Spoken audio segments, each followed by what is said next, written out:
This is the most excited that I have probably ever been for a delivery to my front door of a piece of camera equipment. And it's a new camera, and it is the Freefly Ember. And you might be asking yourself, what is the Freefly Ember camera? Well,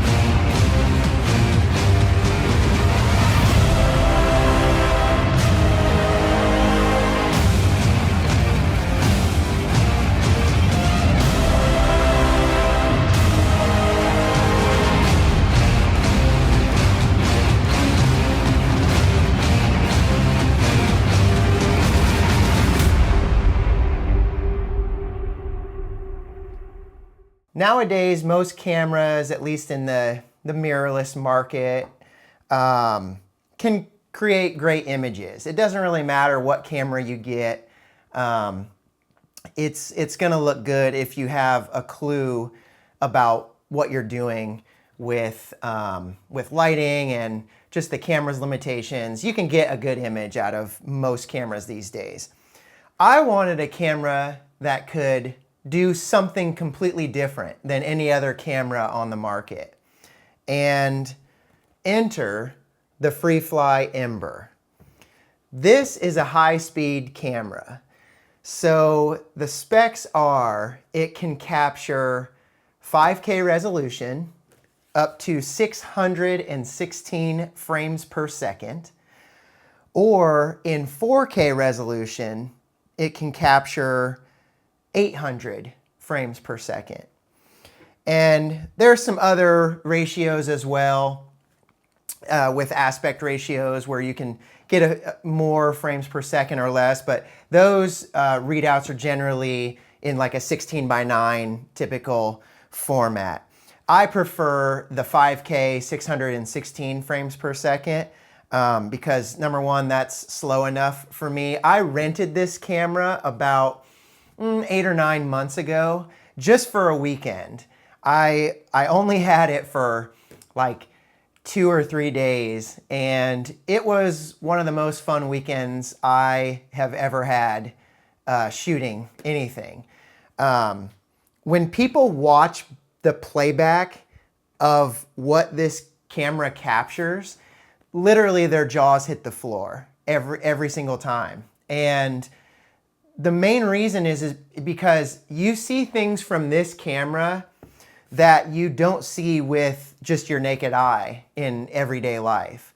So yes, this camera is expensive, but it's relative to the high-speed camera market. So if you talk about other cameras that can capture these kinds of frame rates, you're talking about like a Phantom camera, which is like a $100,000 camera. You have to have a team that comes to shoot it, and it can only shoot for like a minimal amount of time before it has to buffer and cache.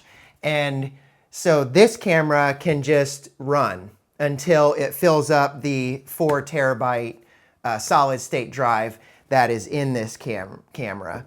So I'm super excited.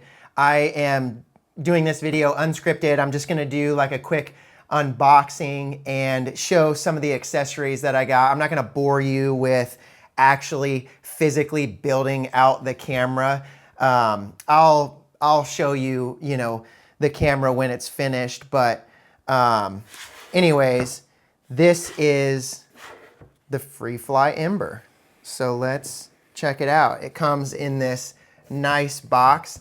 I always appreciate a nice unboxing experience. I'm not like the biggest unboxer ever, but when you look at, I shoot on a lot of Sony cameras, and the unboxing experience is so uninspiring. It just is very cheap cardboard. There's just nothing to it. Even some of the higher end cameras like the FX series of cameras, it's just cheap cardboard and cheap materials. This box feels very nice. And if you look at some of like, you know, Red's boxes that they ship out with their cameras, they're just really nice, and they, you know, sort of have that Apple sort of experience when you receive it, when you first see it, and when you unbox it. So it comes with this card, which has a welcome to Ember, and then it has a QR code for the app. And the app is really cool with this camera. You can upload straight from the camera to the app. You can do all sorts of cool things like stabilization of the clip, and you can control the camera from the app. And so that's probably something that I will eventually check out. I prefer a monitor and prefer to do the editing on my computer, but who knows, maybe at some point I will get into using more of the app. So comes with this nice solid foam, and here she is, the Freefly Ember. And it is so small and light, and that is something that I love, because I am always buying things based on weight a lot of times, because I don't like to carry around heavy equipment. And this camera is so small and light, it's just amazing. So let's get it in that second angle here and check it out. The Freefly Ember. So sweet.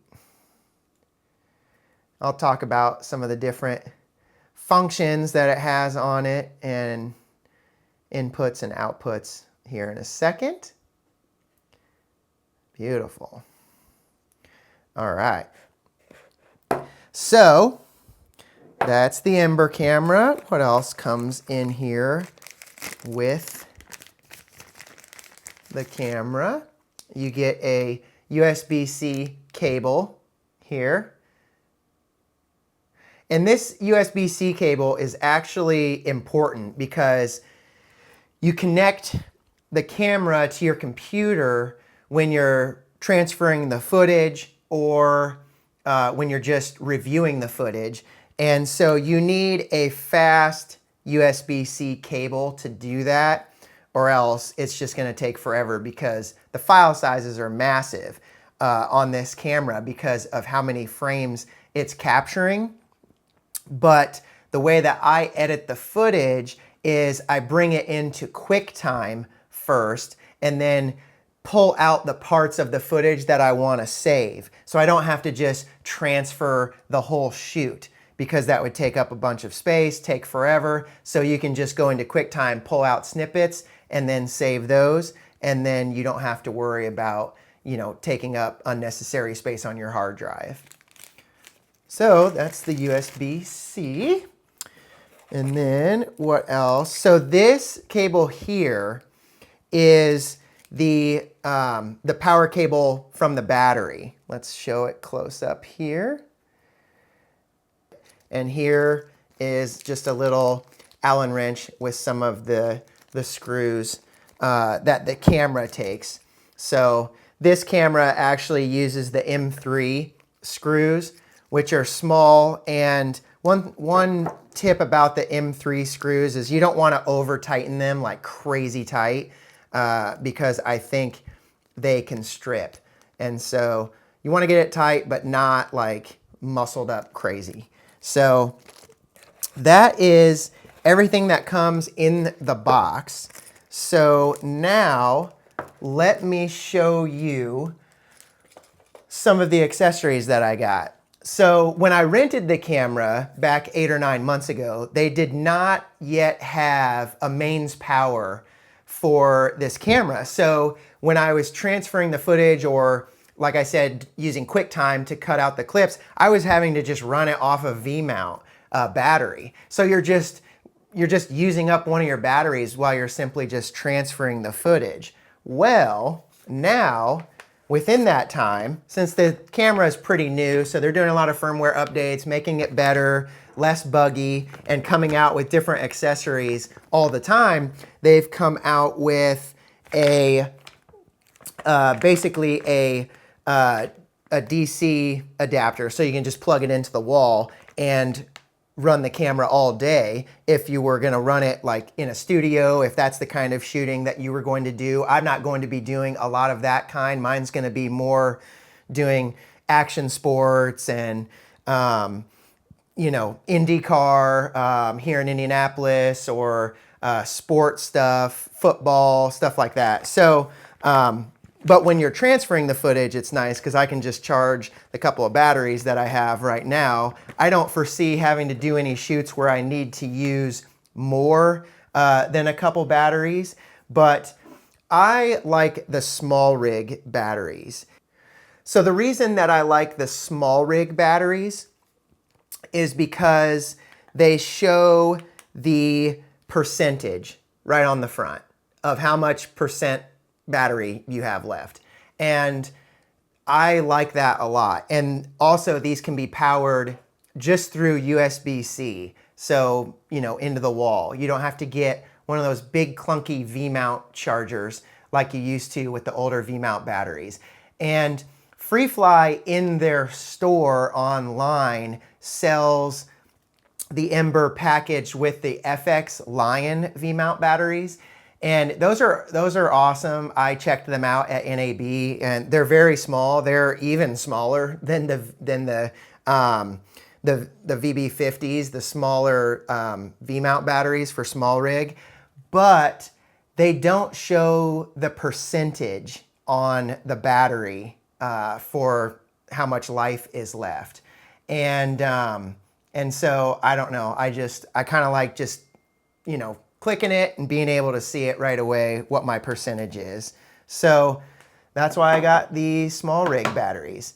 And so the next accessory that I got were the NATO rails. And these mount straight to the camera. And I got a smaller one and a longer one. And the small one goes on top of the camera. And I just like it to be smaller, instead of taking up the entire top area, because I'm just putting basically my top handle. I have a NATO top handle that goes right on top with the NATO rail. And then the other longer NATO rail will actually go on the right side of the camera. And when I rented it, I only used the top handle, but I'm gonna be doing a lot of filming like from my boat with like wakeboarding and that kind of thing, and I just thought it would make sense to just have a side handle as well. And I can either, you know, flip-flop between each, I can keep them both on there. And so the longer NATO rail is for the right-hand side because I like to shift the focus and the aperture ring with my left hand. So the side handle that I got is the small rig light side handle. I'll leave all the links in the description for all these products. But again, weight was, you know, always in my mind. So I wanted a lightweight side handle. I have a wooden one, but this one was even lighter. So, and my wooden one was not NATO. So I got a NATO small rig side handle. I love small rig products just because they're small and light. So the next accessory is basically the cheese plate that goes on the back of the camera. And this comes from Freefly as well. So something else that is in the box that I didn't initially see, but I knew since I rented the camera that it came with it, are these little bracket things. And so these brackets basically attach to the back of the camera, and then the cheese plate attaches to the brackets, and that's to get the cheese plate away from the back of the camera. As you can imagine, this camera capturing so many frames per second produces a lot of heat, and so you don't want to cover any of the vents. And so what these brackets do essentially is get the cheese plate, and then on the cheese plate, you're gonna mount your V-mount batteries on the back of there. So you want a little bit of space just to allow air to pass through. You don't want it to be right butted up against the back of the camera. So that's these brackets. And then to mount the V-mount batteries, I got another small rig item, which is just a mini V-mount lock. And I had a little bit of a bigger one when I rented the camera, but I found this one and it's even smaller and lighter and will keep the whole rig overall lighter. So it was pretty cheap, like 20 bucks or something. So I got this, and it's solid metal though, and I'll attach it very securely to the cheese plate, and then the V-mount batteries will just go right in there, and then you'll use that power cable and plug it into the battery.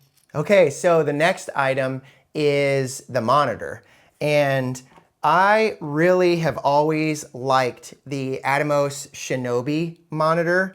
It is just the 5-inch version that just runs off the Sony NPF battery, and I just like it because, again, it's so lightweight. The Ninja is another great monitor, but it's a lot heavier. So this one does not record internally. It's literally just a monitor, but you can load in your own LUTs. It's got really good focus modes, which the Ember does not have any autofocus. So you're running manual the whole time. So you really need to be able to lock in and see what you're focusing on, which is another reason why I got the Atomos monitor hood, because when it's sunny out, it's really hard to see the screen and those intricate details of focus. So the sun hood helps out a lot with that. But just uses HDMI. I prefer HDMI. I know I even heard a lot of people at NAB that were talking to the Freefly guys there saying, oh, SDI, you know, whatever. And I think Ansel said that they have something maybe in the works in the future for SDI. I personally don't care about SDI. I think it's outdated with the protocols that you have to go through for SDI, so you don't like burn out the port. HDMI is perfectly fine and easy for me, and I'm thankful that Freefly decided to use an HDMI out on the camera, so I don't have to worry about, oh geez, do I have to unplug the SDI every time I turn it off or turn it on and then plug in the SDI? Like, I got enough to worry about. I don't want to worry about some outdated technology, in my opinion. Maybe a hot button issue for some. I know it's a more secure connection, but HDMI is perfectly great with me. And so now let's get to the lenses I'm going to use for this camera. So I went to NAB in Vegas this year, and I was able to talk to some of the Freefly guys and also do some research on some lenses. Unfortunately, the camera cannot use my existing Sony E-mount lenses that I have because there are no contacts in this mount on the camera. So you need a fully manual lens, which is fine. You just have to get some cinema lenses, and I looked at a few different ones. But I always had my eye on the Nisi Athena Cine Primes, and they're a little heavier than I would like. I know everybody online is like, oh, they're so light, and I'm sure, you know, compared to a lot of cinema lenses, I don't know. I don't have a lot of cinema lenses. I'm sure they are lighter than those, but they're still pretty dang heavy when it comes to lenses that at least I'm used to, but still manageable. And so I tested them out at the Nisi booth and loved them. And so I got, the first one I got was the 85 in. That's the only lens that I have in right now. But I also got the 14 millimeter and the 25 millimeter. These are full frame lenses. So on this is a Super 35 camera, so you have to take into account that there's going to be a crop factor of about 1.5 times. So with this lens, the 85, this will be my lens perfect to film like from the boat, essentially. It's going to give me like, I think it's like 127 millimeter equivalent on a Super 35. So I measured it from the rope to like the boat for like wakeboarding and that kind of thing. And it was about 135 millimeter. And so this lens will be used for that, and obviously a lot of other things where I need that kind of reach. And then the 14 millimeter is closer to like a 21 millimeter on Super 35. And then the 25 millimeter will be my 35 millimeter, essentially. It's like a 37.5 focal length on a Super 35. And that's the lens that will probably live on the camera the most if I'm like on a gimbal per se, or if I just need a true run and gun kind of setup. Which I probably won't be using this camera a ton for just run and gun things like I normally shoot with my Sonys, but this will definitely be more, you know, planned out kind of thing. And then the other lens that I got is the Irix lens. It's a 150 millimeter T3, and that is equivalent, that's a full frame as well, so that's equivalent to like a 225 millimeter, and that lens is awesome with the Ember. I know a lot of people have used it with the Ember. When I rented the camera, that's the only lens that I had with the camera, and for shooting things like football or the water skiing stuff that I filmed that weekend, it was incredible just because of the sheer amount of reach that you have and being able to get so close to the action and see all the little nuances in the image that, like I said before, you don't see with the naked eye. So I've got that lens coming as well at the end of this week or next week. So hopefully it comes before the Indy 500 because I would really like to be able to use that longer lens. If it doesn't come by then, I might just buy one on B&H and then return it after the other one comes if it's not here by then, but we shall see. So that's about it. I'm sure there'll be other little things that I will add to it. I've got this little wrist strap, so like if I'm using the camera around water, I can run it through like the side handle and just put it around the wrist. It more so for if I have like a buddy filming me or something like that around, you know, water or something. I just want to be extra safe and secure with this camera. And then I got kind of a cool HDMI cord that's like a 90-degree HDMI, so you don't get this huge wire kind of sticking out. So that was also something that I got cheap on Amazon, and just a 1-footer to be able to run from my Shinobi to the camera. And so that is about all my accessories. I am so excited to start actually shooting with this camera. Like I said, only had it for a weekend about 8 or 9 months ago when it kind of first came out. And it was so much fun to shoot on, and there's no other camera like it. And so it's just cool to be able to have this footage that, like, you know, people aren't used to seeing. You know, it's like kind of when drones first came out and people were like, wow, that's crazy. Well, now like everybody has a drone. And so this camera will probably not be like drones because it's a little more expensive than drones are. So you got to have some scratch to be able to afford it. But, you know, people can rent it and whatever for specific shoots. But I just decided it was so much fun to shoot on that I wanted to buy it. And I don't care if I make a bunch of money from the camera. I will not be renting it out to other people. If they want to have the Ember for a certain shoot, they can hire me to come shoot it. But I'm not going to be giving it to anybody else. And, you know, it partly is I just don't want anything to happen to the camera. I know you can get insurance and all that kind of thing, and I probably will get insurance for a camera this expensive.